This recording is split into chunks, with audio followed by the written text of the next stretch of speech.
41 మరియు 42 శ్లోకాల నుంచి చర్చిస్తున్నాం.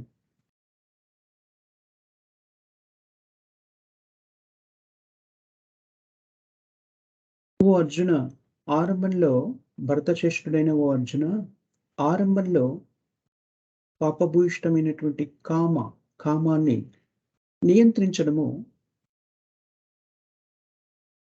ఇంద్రియాలను నియంత్రించడము, ఆత్మసాక్షాత్కార జ్ఞానాన్ని పొందడానికి చాలా ఆవశ్యకరమైనటువంటిది అని చెప్తున్నా.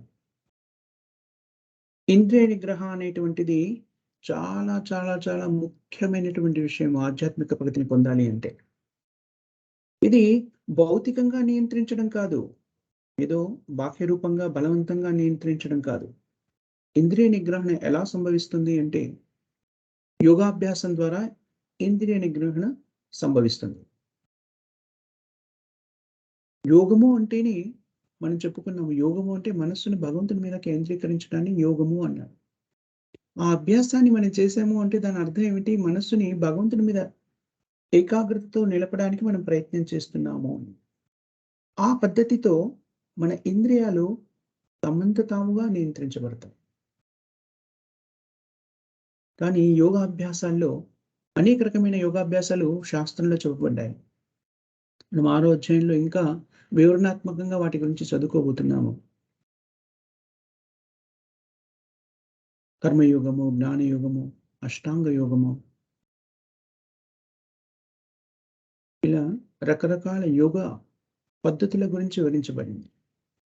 కానీ కలియుగంలో నిర్దేశించబడినటువంటి ఏకైక యోగము హరినామ సంకీర్తనం, భక్తియుక్త సేవ.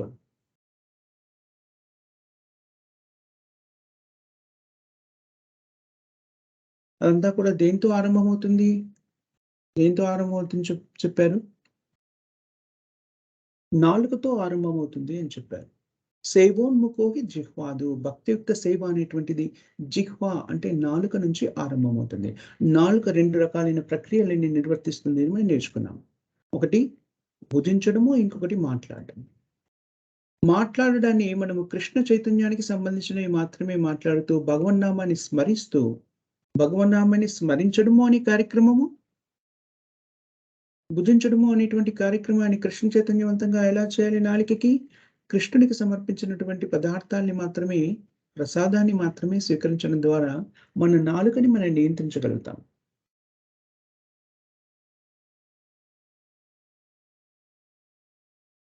ఉదాహరణకి మీరు చూడండి, ఆకలేస్తుందనుకోండి.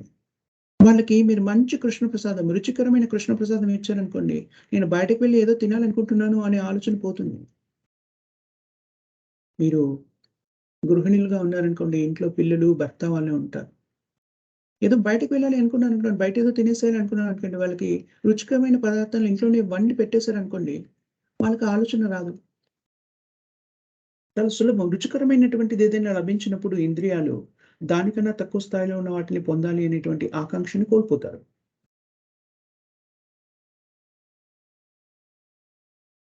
కృష్ణ చైతన్యం ఏది కూడా నిరోధించడం లేదు. చాలా జాగ్రత్తగా గమనించండి. నిరోధన కాదు, నియంత్రణ. నియంత్రణకి, నిరోధానికి తేడా ఉంది. నువ్వు భోజనమే చేయకు అంటే అది నిరోధించడం. నువ్వు కృష్ణ ప్రసాదం మాత్రమే స్వీకరించు అంటే నాలుకని నియంత్రిస్తున్నారు. ప్రసాదం స్వీకరించండి. భోజనం చేయండి. భోజనం చేయొద్దు అని ఎవరు చెప్పలేదు. కానీ కృష్ణుడికి సమర్పించినటువంటి ప్రసాదాన్ని మాత్రమే స్వీకరించండి. ఈ విధంగా నాలుకని మనము నియంత్రించగలిగినట్టయితే మిగిలిన ఇంద్రియాలన్నీ కూడా నియంత్రించబడతాయి. చూడండి, ఏ ప్రక్రియ చేసినా కూడాను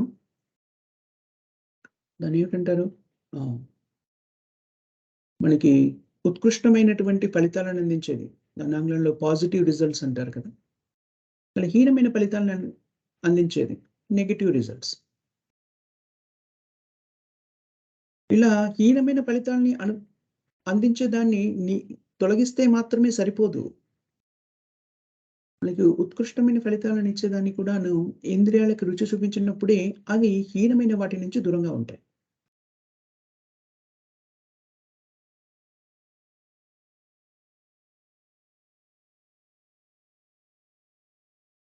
అందుకని కృష్ణ చైతన్యాన్ని స్వీకరించినప్పుడు ఏది కూడా పూర్తిగా త్యజించండి అని చెప్పలేదు. నియంత్రించమని చెప్పారు. నియంత్రించడం, మనస్సును కూడా నియంత్రించడం. ఆలోచనలే వద్దు అంటే అదేమవుతుంది? శూన్యవాదం అవుతుంది. ఆలోచన లేకుండా మనసు ఉండే అవకాశమే లేదు. అది సాధ్యమయ్యే విషయం కూడా కాదు. కానీ ఏం చెప్తున్నారు? ఆలోచనలన్నీ కృష్ణుని మీద కేంద్రీకృతం చేయండి. కర్మనే చేయొద్దు అని చెప్పలేదు. కర్మ చేయాలి. కానీ దేనికోసం చేయాలి? భగవంతుని యొక్క సంతృప్తి కోసం మాత్రమే కర్మలలో నియుక్తులు కావాలి.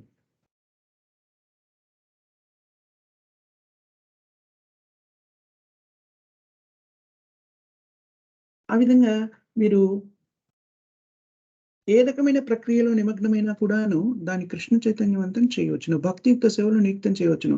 అలా భక్తియుక్త సేవలో నియుక్తం చేయడానికి కావలసిన పరిస్థితులని, ప్రజ్ఞని మనకి అందిస్తున్నది కృష్ణ చైతన్యం. అందుకని ఇక్కడ కృష్ణుడు అర్జునుడితో ఏమని చెప్తున్నాడు? ఓ భరత వంశీయుల శ్రేష్ఠుడైన అర్జునా! ఇంద్రియ నిగ్రహం ద్వారా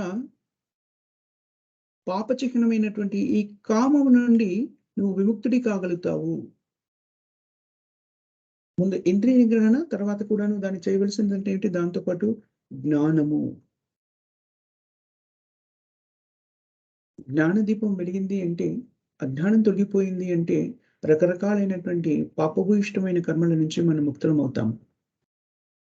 జ్ఞానానికి, విజ్ఞానానికి మనం అనేక పర్యాయాలు నిర్వచనం చెప్పుకున్నాం. ఎవరికైనా గుర్తుందా? ఈ శ్లోకంలో కూడా మీరు జాగ్రత్తగా భాష్యాన్ని వినుంటే, మరొకసారి శ్రీల ప్రభుపాదుల వారు వాటికి నిర్వచనాన్ని ఇచ్చారు. జ్ఞానము అంటే ఏమిటి?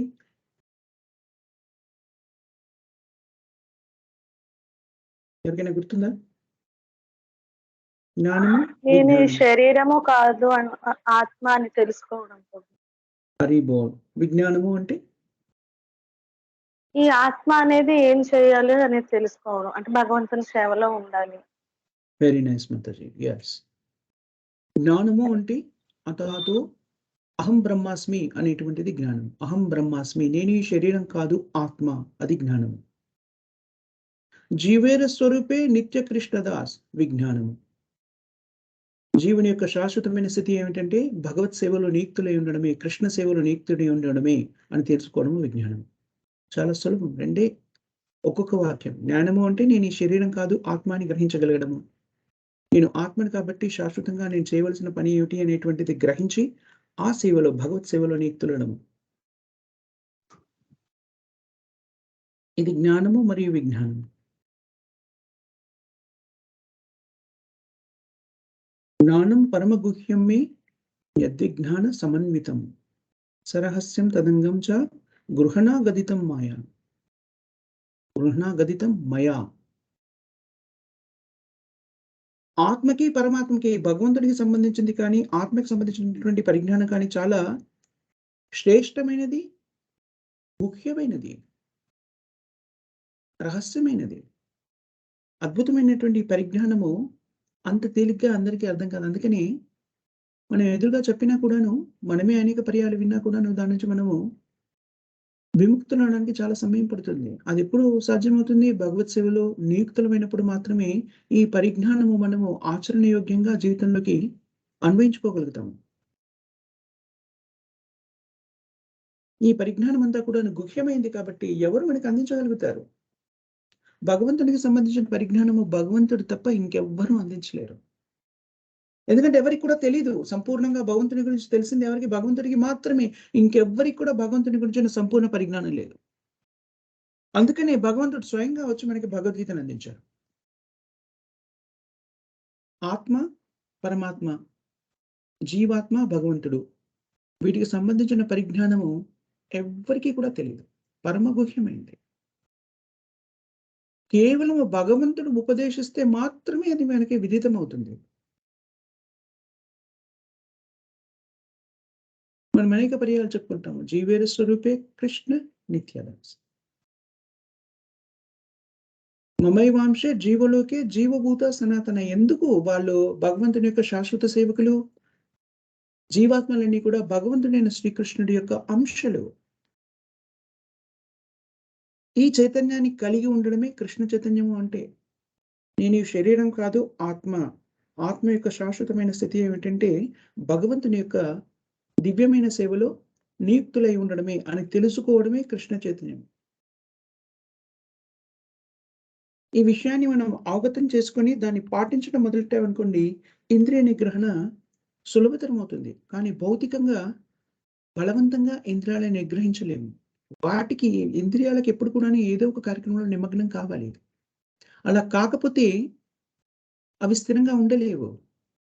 అలా కావాలి అంటే చేయకూడని పనుల నుంచి అవి నియంత్రించబడాలి అంటే చేయవలసిన కార్యక్రమాల్లో వాటిని నియుక్తం చేసినప్పుడు చేయకూడని పనులు చేయకుండా ఉంటాయి.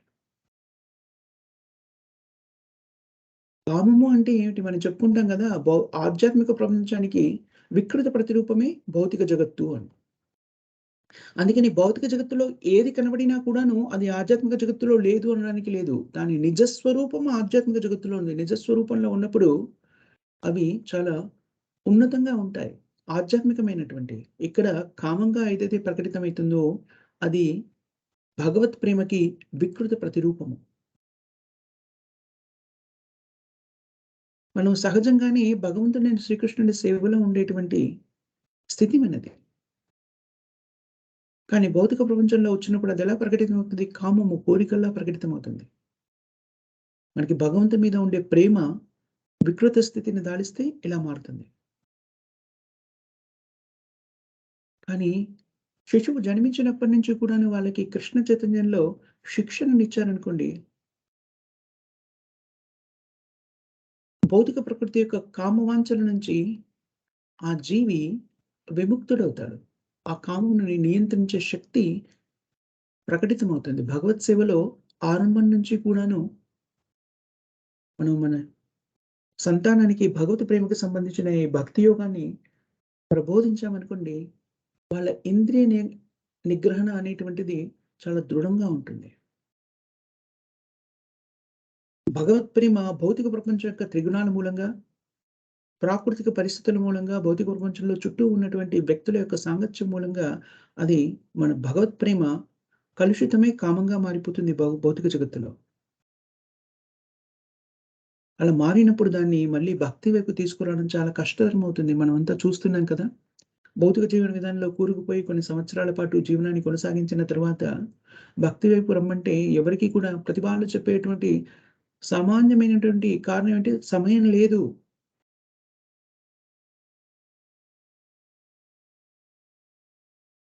కానీ కృష్ణ చైతన్యం యొక్క గొప్పతనం ఏమిటి అంటే, మీరు ఏ స్థితిలో ఉండైనా కూడాను ప్రారంభించవచ్చును. చండాలమైన స్థితి అంటే చండాలుడు లేకపోతే చండాలుడిని ఎవరినన్నారు? కుక్క మాంసం తినేవాడిని చండాలుడు అంటారు. ఇది చాలా దారుణమైన స్థితి అని చెప్పబడింది శాస్త్రం. అలాంటి వ్యక్తులు కూడా కృష్ణ చైతన్యాన్ని స్వీకరించారనుకోండి, ఉద్ధరింపబడతారు. అందుకని మనం చూడండి, మనకి అంతర్గతంగా భగవంతుని మీద భక్తి ఉన్నది అనేటువంటి దాంట్లో సందేహం లేదు. ఎందుకంటే మనము శాశ్వతంగా భగవంతుని యొక్క భక్తియుక్త సేవలో నిమగ్నం అవ్వడానికి మాత్రమే నియుక్తులం కాబడినటువంటి వ్యక్తులము, జీవాత్మలము. కాబట్టి భగవంతుని మీద అంతర్గతంగా, అంతర్లీనంగా ప్రేమ ఉండడంలో ఆశ్చర్యం లేదు. నాకు భగవంతుడంటే ప్రేమే కానీ నా ఇష్టారాజ్యంగా నేను ప్రవర్తిస్తాను అంటే అది ప్రకటితం కాదు. మనం భౌతిక జీవన విధానంలో ఉన్నాము. కాబట్టి వేదశాస్త్రాల్లో చెప్పింది, భగవద్గీతలో చెప్పింది ఎవరు చెప్పారు? స్వయంగా భగవంతుడే చెప్పారు. వేదేష సర్వం అహమేవ వేదో వేదాంత కృద్వేద విజయక నాతోనే చెప్పబడింది అని భగవంతుడు స్పష్టంగా చెప్తున్నాడు కృష్ణుడు. అందుకని కృష్ణుడు చెప్పినటువంటి ఈ నియమాలను పాటిస్తూ నియంత్రణ ద్వారా ఇంద్రియాలను నియంత్రించుకోగలిగితే భగవత్ ప్రేమని పొందగలుగుతాం. భగవంతుని ప్రేమించడం ఆరంభిస్తాం. ఇది జీవితంలో ఏ దశ నుంచైనా స్వీకరించవచ్చు. ఏ వయసు వాళ్ళు, ఏ వర్గానికి చెందిన వాళ్ళు, ఏ మతస్థులు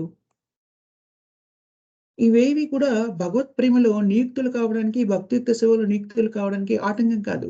శీల ప్రభుపాదుల వారు దీన్ని స్వయంగా ఆచరించి, వివరించి, ఆచరించి దైనందిన జీవితంలో ఎలా పాటించాలో నిరూపించారు. ఎప్పుడైతే మనం భక్తియుక్త సేవలో నియుక్తులమై మన ఇంద్రియాలను నియంత్రించడం మొదలెడతామో, భౌతిక ప్రపంచంలో కామంగా ఏదైతే పరిణమించిందో, అది తిరిగి భగవత్ ప్రేమగా మారుతుంది.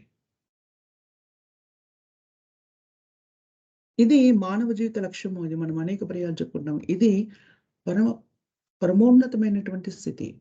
జీవాత్మ యొక్క పరమోన్నతమైన స్థితి అది.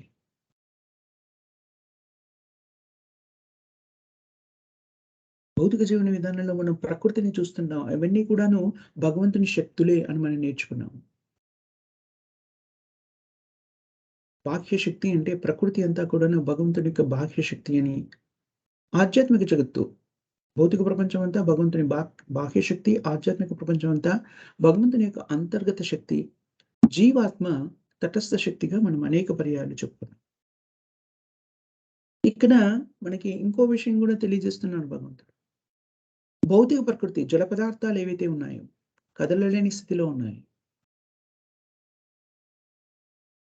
రాళ్ళు, రప్పలు, బల్లలు, మన చుట్టూ ఉన్నటువంటి ఫర్నిచర్ అదంతా కూడా కదలలేని స్థితిలో ఉన్నవి జల పదార్థాలు. వాటికన్నా ఉన్నతమైనవి ఏమిటి? ఇంద్రియాలు. ఇంద్రియాల కంటే కూడాను ఇంద్రియాలను ఇక్కడ ఏం చెప్పబడింది అంటే స్థూల ఇంద్రియాల గురించి మాట్లాడుతాం. ఆ స్థూల ఇంద్రియాల కంటే కూడాను ఉన్నతమైనది మనస్సు, సూక్ష్మం. ఆ మనస్సు కూడా సూక్ష్మ ఇంద్రియమే. కానీ మనస్సు స్థూల ఇంద్రియాల కన్నా కూడాను ఉత్తమమైంది. దానికన్నా కూడా ఉత్తమమైంది బుద్ధి. దానికంటే కూడా ఉత్తమమైనది ఆత్మ. మనము 2 రోజుల క్రితం దీని గురించి చర్చించుకున్నాం చాలా కూలంకుషంగా. ఏది ఎవరి నియంత్రణలో ఉంటే ఏం జరుగుతుంది అనేటువంటిది. ఆత్మ అత్యంత ఉన్నతమైంది కాబట్టి ఆత్మచే నిర్దేశించబడి ఆత్మ అనుగుణంగా బుద్ధి ప్రవర్తించినట్టయితే మనసు బుద్ధి యొక్క ఆధీనంలో ఉంటుంది. మనసు బుద్ధి యొక్క ఆధీనంలో ఉంటే మనస్సు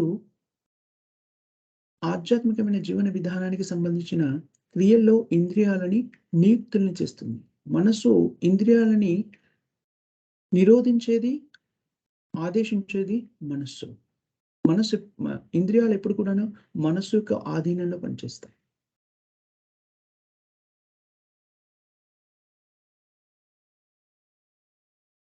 ఇంద్రియాల ద్వారానే మనం అనేక రకమైనటువంటి ఏ కర్మ చేయాలైనా కూడా మనం ఇంద్రియాలని వినియోగిస్తాం కదా!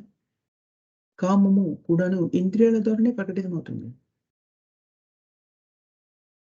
కామము అంటే మనం ఏం చెప్పుకున్నాము? ఎవరికైనా గుర్తుందా? కామము అంటే ఏమిటి? నిజమైన అర్థం ఏమిటి కామము అంటే?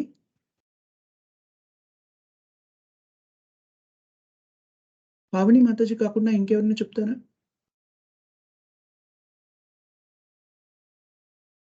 కామం అంటే ఎవరికైనా గుర్తుందా? జస్ట్ 2 రోజుల క్రితమే చెప్పుకున్నాం.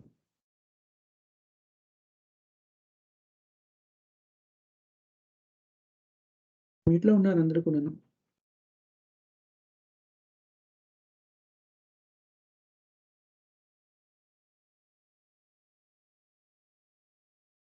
అందరూ సుషుప్తావస్థలో ఉన్నారా? బద్ధకంగా ఉన్నారా? ఎవరైనా చెప్తారని వదిలేస్తున్నారా? ఎవరికీ తెలీదా? గుర్తులేదా?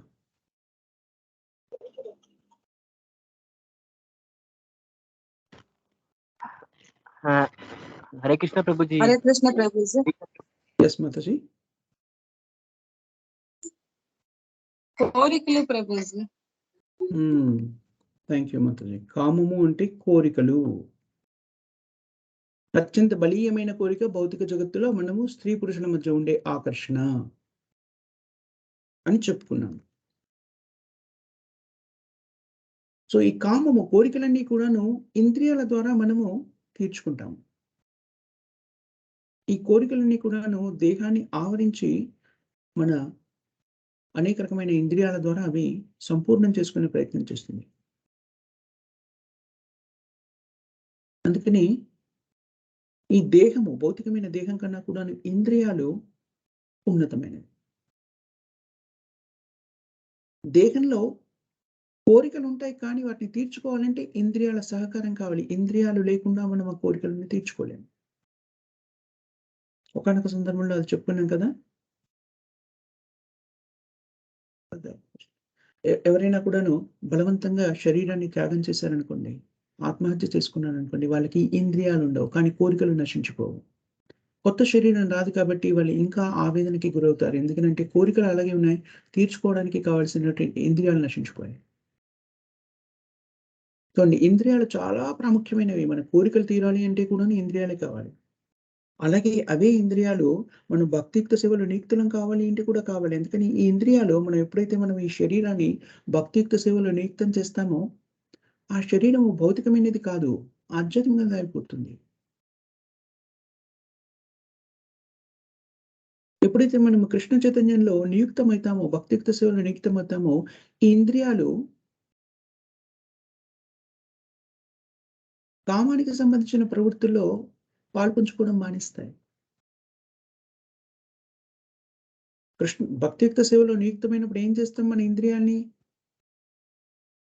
భగవత్ సేవలో వినియోగిస్తాము. కామానికి సంబంధించిన వాటిని పూర్తి చేసుకోవడానికి ఉపయోగించము. అలా ఉపయోగించాలనే ఆకాంక్ష నశించిపోతుంది. ఉత్తమమైన స్థితి అది. కృష్ణ చైతన్యంలో నియుక్తులమేమో అంటే దాని అర్థం ఏమిటి? భగవంతుడైన శ్రీకృష్ణుడిని ప్రత్యక్ష సంబంధాన్ని ఏర్పరచుకోవడం. మనం హరే కృష్ణ మహామంత్రాన్ని జపించామనుకోండి, హరే కృష్ణ, హరే కృష్ణ, కృష్ణ కృష్ణ హరే హరే, హరే రామ, రామ రామ హరే హరే. ఈ మంత్ర జపం చేసినప్పుడు భగవంతుడైన శ్రీకృష్ణుడు స్వయంగా మన నాలుక మీద నృత్యం చేస్తున్నారు అని చెప్పబడింది.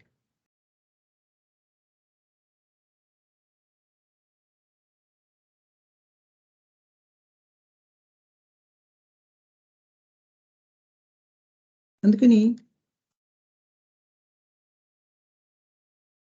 ఎప్పుడైతే మనం ఇంద్రియాలని నియంత్రించడము అంటే అర్థం ఏమిటి? వాటిని భౌతికమైన కార్యక్రమాల్లో వినియోగించడాన్ని నిరోధించడము, మానేయడం.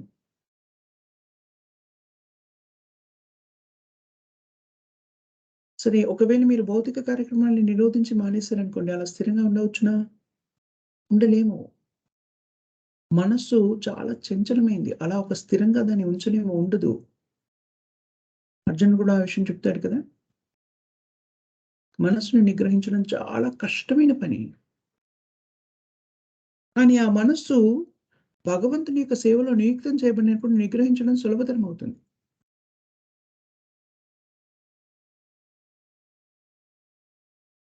అది మరి ఎలా సాధ్యమవుతుంది? మనసు బుద్ధి మార్గదర్శనం చేయబడ్డప్పుడు మనస్సును నియంత్రించడం సాధ్యమవుతుంది.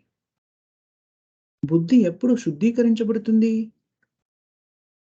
ఆత్మ పరిజ్ఞానాన్ని సంతరించుకున్నప్పుడు బుద్ధి శుద్ధీకరించబడుతుంది. మరి ఆ పరిజ్ఞానాన్ని, ఆత్మ పరిజ్ఞానాన్ని అందుకొని బుద్ధి శుద్ధత చెందాలి అంటే ఎప్పుడు సాధ్యమవుతుంది? మనము కృష్ణ భగవానుని యొక్క సేవలో నియుక్తులమైనప్పుడు మాత్రమే అది సాధ్యమవుతుంది. ఎప్పుడైతే ఆత్మ సంపూర్ణంగా కృష్ణ భక్తిలో నియుక్తమవుతుందో, అప్పుడు దాని ఆధీనంలో ఉండవలసిన బుద్ధి దాని ఆధీనంలో ఉంటుంది. బుద్ధి శుద్ధీకరణ జరుగుతుంది. బుద్ధికి శుద్ధీకరణ జరిగినప్పుడు మనస్సు బుద్ధి యొక్క ఆధీనంలో ఉంటుంది. మనసు బుద్ధి ఆధీనంలో ఉన్నప్పుడు తన ఆధీనంలో ఉన్న ఇంద్రియాలని సరియైన మార్గంలో ఉంచగలుగుతుంది. అప్పుడు మొత్తం అంతా కూడాను భగవత్ సేవలో నియుక్తమైపోతుంది. మనము అంటే ఆత్మ, ఆత్మతో ఉన్నటువంటి ఈ ముడివడి ఉన్నటువంటి ఇవన్నీ కూడాను బుద్ధి, మనస్సు, ఇంద్రియాలు అన్నీ కూడాను భగవత్ సేవలో నియుక్తమవుతాయి.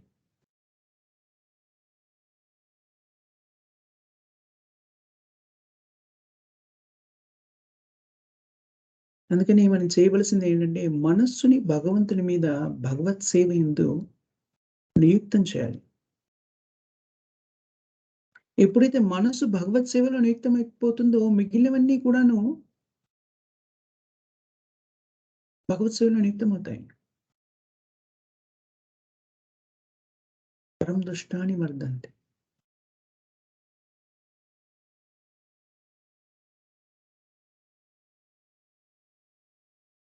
మనం అనేక పర్యాయాలు చెప్పుకుంటాము. రుచికరమైన పదార్థం దొరికిందనుకోండి, తక్కువ రుచుకున్నటువంటి వస్తువుల వైపు ఆకర్షింపబడడము సహజంగానే మానేస్తాము. చాలా పేదవాళ్ళున్నారనుకోండి, తినడానికి కూడా ఏం లేదు. వాళ్ళు సాధారణమైన భోజనాన్ని భుజించవచ్చును. కొంత ధనము సమకూరింది ఏదో ఒక విధంగా. అదలా వస్తూ ఉంది. పంచభక్ష పరమాన్నాన్ని తినడం మొదలెట్టేశారు. ఇప్పుడు మళ్ళీ నేను ఇంత పూర్వము చాలా సాధారణమైన భోజనాన్ని భుజించేవాడిని అని ఈ పంచభక్ష పరమాణాలు అందుబాటులో కూడా ఉన్నా కూడాను వాటిని తినకుండా అరుచికరంగా ఉన్నటువంటి పదార్థాలను స్వీకరించాలని ప్రయత్నించరు కదా ఎవరు కూడా. ఎందుకని ఇది ఉంటే కూడా నేను అది చేస్తాను అని ఎవరు అనరు. ఎందుకంటే అది తక్కువ స్థాయిలో ఉన్నటువంటి రుచి కాబట్టి దాన్ని సహజంగానే వదిలేస్తాం మనం. మళ్ళీ దాని గురించి ఆలోచించము. అదే విధంగా మనస్సుని భగవంతుని యొక్క దివ్య సేవలో నియుక్తం చేసినప్పుడు ఇతర కార్యక్రమాల వైపు ఆలోచించడం మనసు మానేస్తుంది. మరి అది ఎలా సాధ్యమవుతుంది?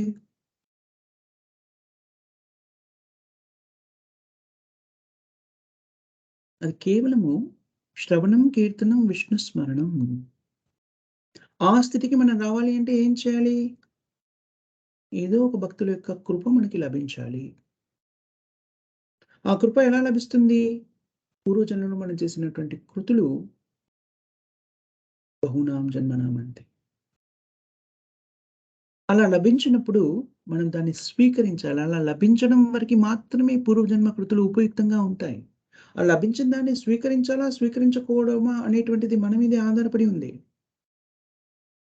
దాన్ని స్వీకరిస్తే భౌతిక జీవనం యొక్క స్థితిగతులన్నింటి నుంచి కూడాను మనం బయటపడగలుగుతాం.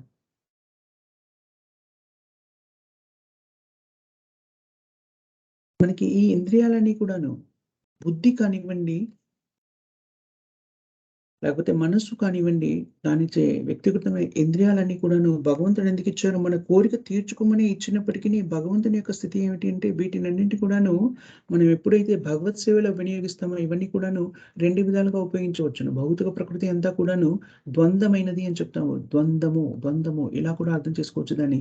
ఏమిటి అంటే మనకు లభించే ప్రతి వనరుల్ని కూడాని మనని మనం కూడాను 2 విధాలుగా ఉపయోగించుకోవచ్చు. ఒకటి భౌతిక ఇంద్రియ తృప్తి కోసం వినియోగించుకోవచ్చు. ఆధ్యాత్మిక పురోగతి కోసం కూడా వినియోగించుకోవచ్చు.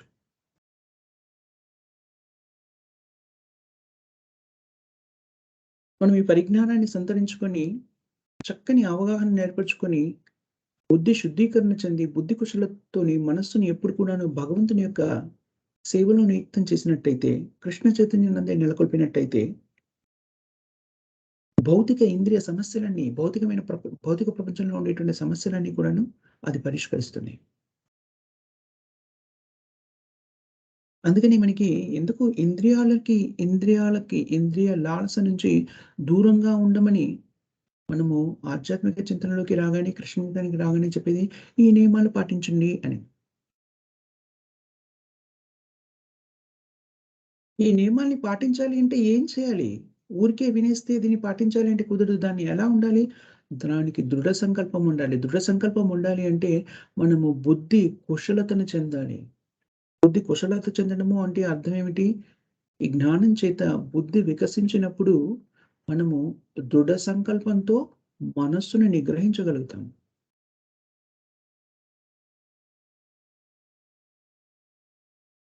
అలా దృఢమైనటువంటి స్థితిలో ఉండాలి అంటే, మనమున్న స్థితిలో ఆరంభ దశలో కూడా చేయవలసింది ఏమిటి అంటే, శ్రవణం, కీర్తనం. భక్తుల సాంగత్యం మూలంగా అది సులభతరం అవుతుంది. భగవంతుని యొక్క దివ్యలీలని వినడము, భగవన్నామాన్ని స్మరించడము. అది ఎప్పుడు సాధ్యమవుతుంది? భక్తుల యొక్క సాంగత్యంలో ఉన్నప్పుడు, మనం భగవంతునికి సంబంధించిన ఈ దివ్యలీలని చాలా సులభంగా వినాలని ఆసక్తిని పెంచుకుంటాం. అలా ఎప్పుడైతే మనస్సు కృష్ణ చైతన్యం మీద నిమగ్నం అవుతుందో, దృఢత అంటే, దృఢత అంటే బలీయమైన విశ్వాసం కూడా పెరుగుతుంది మనకి. దృఢంగా అది చేయాలనేటువంటి విశ్వాసం పెరుగుతుంది. మనం ఎప్పుడైతే కృష్ణ చైతన్యంలో నిమగ్నమవుతామో, శ్రవణం, వినడం ఎప్పుడైతే మొదలెడతామో, అప్పుడు మన బుద్ధి కుశలతను అంటే జ్ఞానాన్ని సంతరించుకొని, బుద్ధి విశ్లేషణ ద్వారా మనసుని నియంత్రిస్తుంది. మనసుని నియంత్రించినప్పుడు దృఢత్వం పెరుగుతుంది మనకి. మన ఇంద్రియాలను ఇలాగే ఉంచాలి. అది ఎక్కడి నుంచొస్తుంది? ఇప్పుడు చూడండి మనస్సు ప్రతి క్షణం కూడా మనం చూస్తుంటాం. మనకున్న 24 గంటల్లో ప్రతి క్షణం కూడాను మనకు అవకాశం ఉండదు. ప్రతి క్షణం కూడా భగవంతుడు అవకాశం ఇస్తుంటాడు. ఆ క్షణాన్ని మనం కృష్ణ చైతన్యంలో వినియోగించాలా? ఇంద్రియ తృప్తి కోసం వినియోగించాలా? కృష్ణ చైతన్యవంతులు కృష్ణ చైతన్యంలో ఎందుకు వినియోగిస్తారు అంటే, జ్ఞానము చేత బుద్ధి కుశలతను సంతరించుకుంది కాబట్టి బుద్ధిచే మనస్సును నియంత్రిస్తారు. క్లాస్‌కి వెళ్ళాలా? నిద్రపోవాలా? నిద్ర లేచి మంగళారతి అటెండ్ అవ్వాలా? నిద్రపోవాలా? 2 ఆప్షన్స్. భాగవతం క్లాస్ వినాలా? టీవీ చూడాలా? లేకపోతే సినిమాకెళ్ళాలా? లేకపోతే ఇంకేమైనా మాట్లాడాలా? 2 ఆప్షన్స్.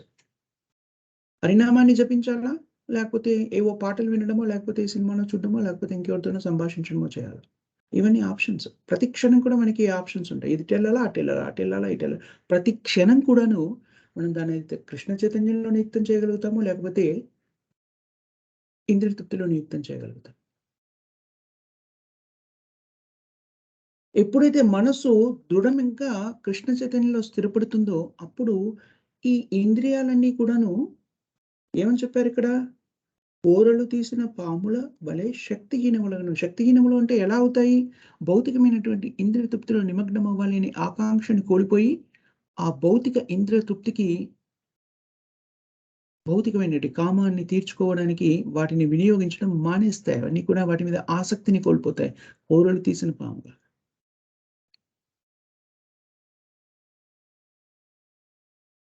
బుద్ధి, మనస్సు, ఇంద్రియాలు. ఇవన్నింటికి కూడా అధిపతి మనము. మనము అంటే ఎవరు? ఆత్మ.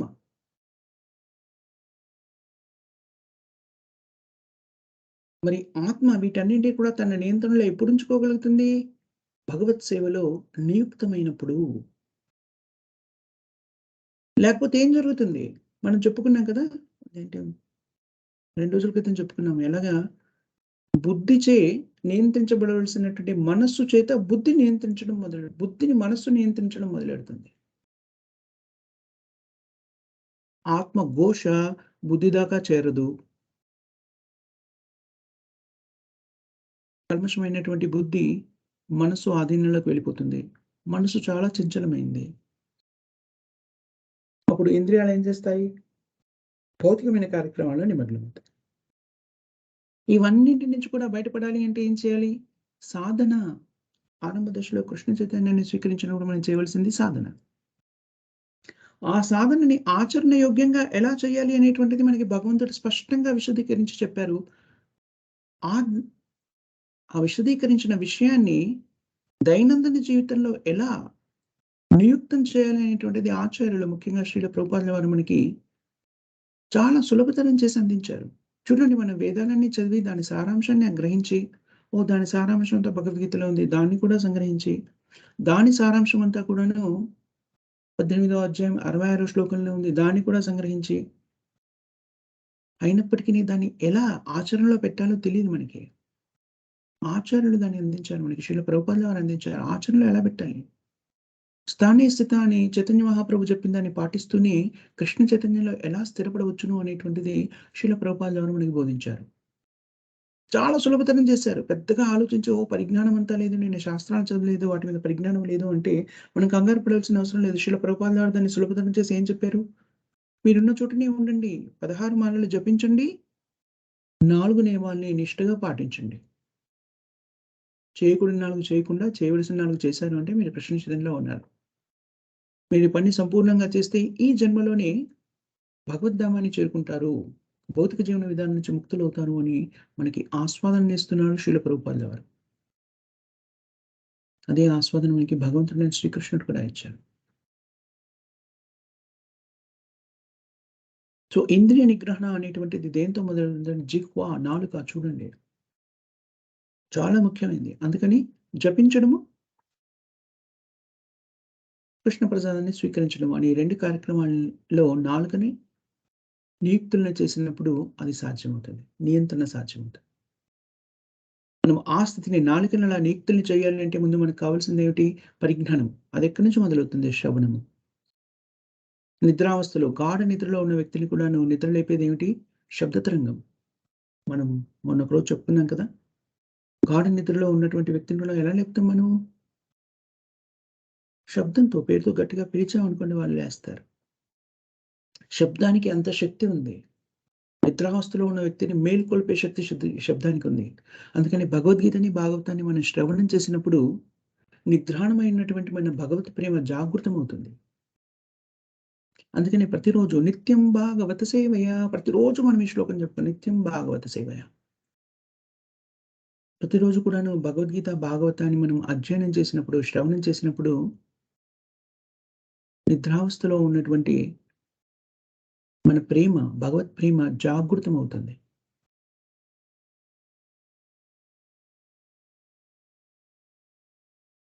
అందుకని భౌతిక జీవన విధానంలో మనం ఇప్పుడున్న కాలమాన పరిస్థితిలో మనం చేయవలసినటువంటి భగవత్ యజ్ఞము ఏమిటంటే హరినామ సంకీర్తనం, హరే కృష్ణ మహామంత్రాన్ని జపించడము. హరే కృష్ణ, హరే కృష్ణ, కృష్ణ కృష్ణ హరే హరే, హరే రామ, రామ రామ హరే హరే.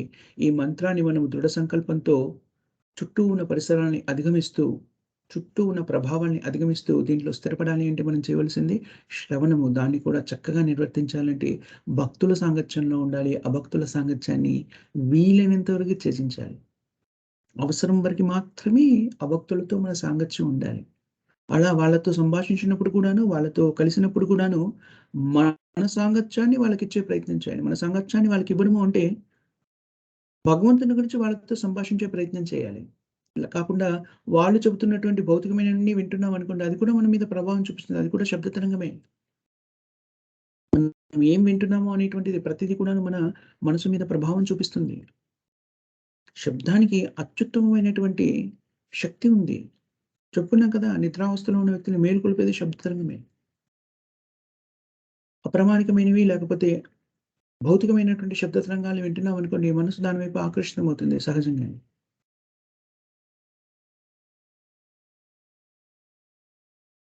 అందుకని శ్రవణం, కీర్తనం అనేటువంటివి నవవిధ భక్తుల్లో ఈ 2 చాలా ముఖ్యమైనవి. ఈ రెండిట్లో మనం స్థిరంగా ఉండాలంటే భక్తుల యొక్క సాంగత్యాన్ని స్వీకరిస్తూ ఉండాలి.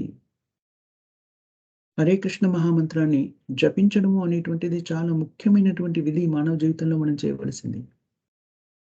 అవి రెండింటిని మనము శ్రద్ధగా చేసినప్పుడు ఇంద్రియాలన్నీ కూడా నియంత్రణలో ఉంటాయి. ఇంద్రియాల నియంత్రణలో ఉంటే దాదాపుగా 99.9% సమస్యలన్నీ తీరిపోతాయి. మన సమస్యలన్నీ కూడా ఎక్కడి నుంచి ఉద్భవిస్తాయి? ఇంద్రియ నియంత్రణ లేకపోవడం మూలంగా ఉద్భవిస్తాయి. మీకు దైనందిన జీవితంలో మనందరికీ కూడా అనుభవపూర్వకంగా ఉన్నటువంటి విషయమే. నిగ్రహణ కోల్పోతేనే కదా అన్ని రకాలైనటువంటి సమస్యలకి కారణభూతమవుతుంది. అన్ని రకాల సమస్యలు అక్కడి నుంచే ఉద్భవిస్తాయి. నియంత్రణ. ఆ నియంత్రణ ఎలా సాధ్యమవుతుంది? మనం భౌతికంగా ఎంత ప్రయత్నించినా అది సాధ్యం కాదు. భక్తియుక్త సేవలో ఇంద్రియాలని నియుక్తులను చేసినప్పుడు నియంత్రణ సాధ్యమవుతుంది. అది ఈ 2 శ్లోకాల యొక్క సారాంశము. ఇక్కడ మనం ఆపేద్దాం. ఎవరికైనా ఏమైనా క్వెషన్స్ గాని, కామెంట్స్ గాని ఏమైనా ఉన్నాయా మాతాజీస్ అండ్ ప్రభుజీస్?